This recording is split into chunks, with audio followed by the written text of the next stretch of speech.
Hai, Assalamualaikum. Hari ini saya nak buat kek marble menggunakan resepi kek asas. Mula-mula, keluarkan mentega daripada peti sejuk. Tak perlu biarkan pada suhu bilik. Terus dadukan. Ini adalah tips supaya kek kita tidak terlalu berminyak. Terpulang sama ada nak gunakan salted ataupun unsalted. Tapi kalau salted pun tidaklah masin seperti ikan masin tu. Kalau nak gunakan margarin pun boleh. Terpulang pada cita rasa masing-masing.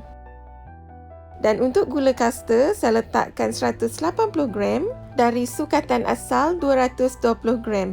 Masukkan ke dalam mangkuk pengadun. Kita akan pukul sehingga adunan menjadi kembang dan gebu. Sehingga warnanya berubah menjadi pucat. Berapa lama bergantung pada kapasiti mixer masing-masing. Telur saya gunakan yang bersaiz besar, grade A ataupun B, boleh gunakan 4 biji. Masukkan telur satu demi satu sambil kita memukul. Dan selang 1 minit sebelum kita memasukkan telur yang baru. Pukul lagi adunan lebih kurang 3 hingga 4 minit. Kemudian masukkan esen vanila. Sementara tu, tepung gandum ditimbang bersama dengan baking powder dan ayakkan. Perlahankan kelajuan mixer kepada kelajuan yang paling perlahan. Kita akan masukkan bahan ayak tadi berselang-seli dengan susu cair ataupun susu sejat ya.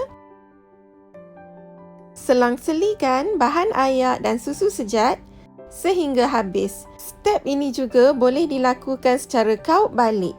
Tapi saya terus gunakan mixer kelajuan paling perlahan ya. Cukup sekadar sebati, matikan mixer. Jangan terlebih memukul. Sekarang kita akan bahagikan adunan kepada 2 bahagian. Ambil 1/3 ataupun kalau ditimbang lebih kurang 300 gram. Kalau tak timbang pun tak apa, anggaran saja. Dan 1 bahagian letakkan 1 ataupun 2 sudu besar serbuk koko. Gaul hingga sebati. Kita ada 2 adunan. Adunan coklat dan juga adunan kosong. Sediakan loyang yang bersaiz 8x8 inci. Griskan mentega pada keseluruhan loyang. Kemudian alaskan dengan baking paper dan griskan sekali lagi di atasnya. Ini bertujuan supaya kek kita tidak melekat pada loyang nanti ya. Kemudian selang-selikan adunan kosong dan adunan coklat. Adunan ni tak perlu diratakan, nanti dia akan merebak sendiri.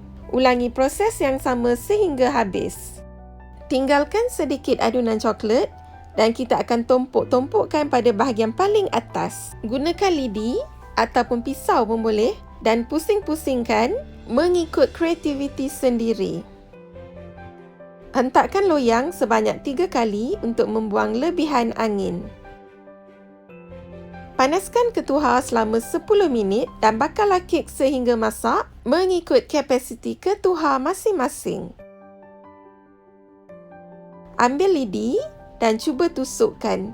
Jika lidi dalam keadaan bersih, bermakna kek kita telah pun masak sempurna. Biarkan lebih kurang 5 minit sehingga agak renggang sedikit kek dari loyang. Bolehlah diterbalikkan pada redai.